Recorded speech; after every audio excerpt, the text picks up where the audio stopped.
Hello everyone, I'm Indecisive Brian and thank you so much for tuning in. I've been playing quite a bit of Tiny Tina's Wonderlands recently and have got to share my first impressions. So without further ado, let's jump straight into it.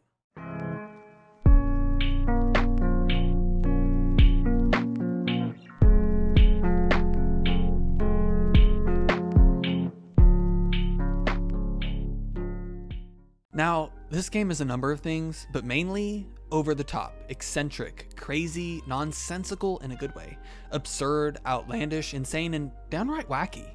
Before I get into specifics, this was made by Gearbox, the developer who pushed the standard for looter shooters with the Borderlands series. It's a spin-off of said series, but still manages to retain all the crazy, bombastic action of the past games. The difference being, Tina is in control. You know Tiny Tina, right?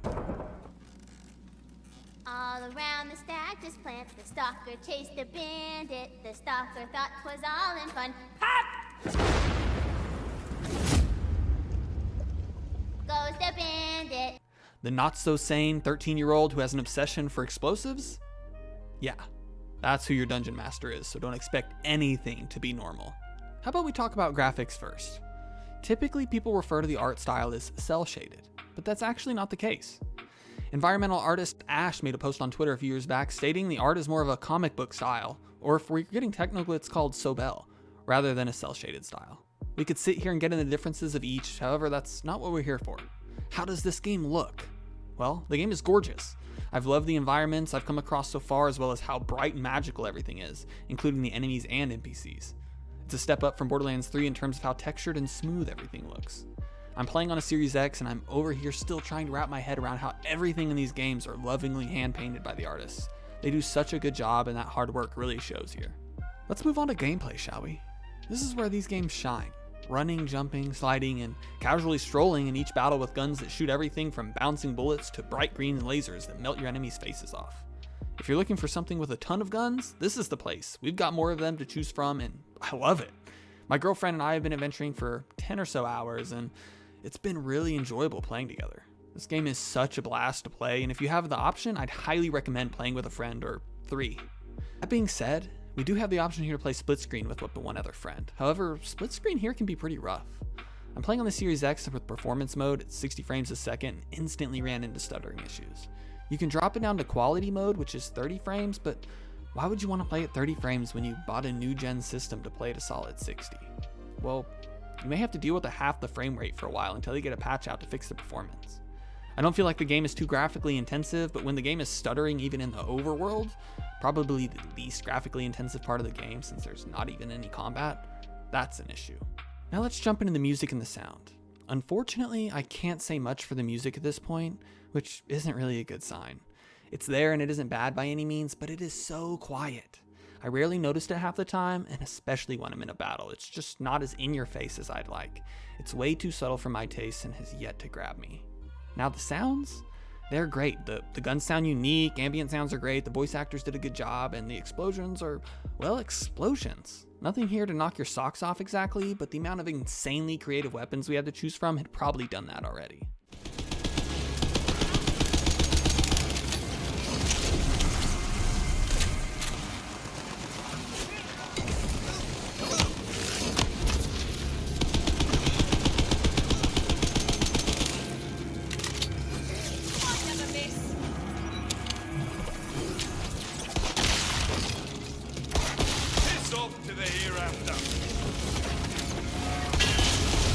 Oh, your man here's got a bit limp, Dragon Lord.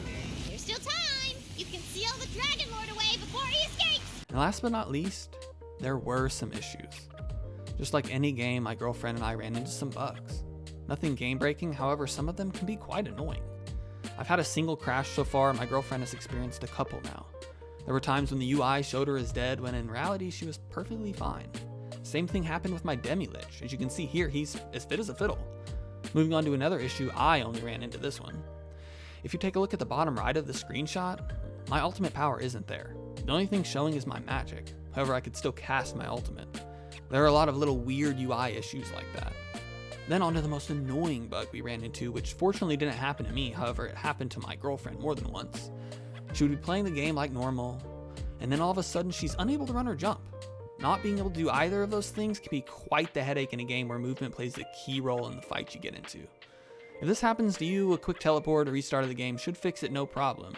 These, however, are issues we've seen within 10 hours of the game, so I'm sure there are more to discover.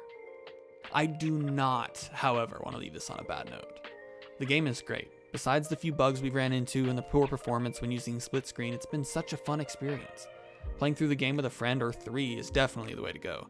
Keep in mind, I'm only about 10 hours in, but it's been an awesome time. So you know what? If you've got the cash to spare and the drive to go destroy some goblins and skeletons, go pick this one up. You won't regret it. Now, if you made it to the end of this video, thank you so much. If you wouldn't mind dropping down below, hitting the like button, and maybe even that subscribe button would be so awesome. I'd really appreciate it. I do hope you all enjoy. I'll catch you in the next one.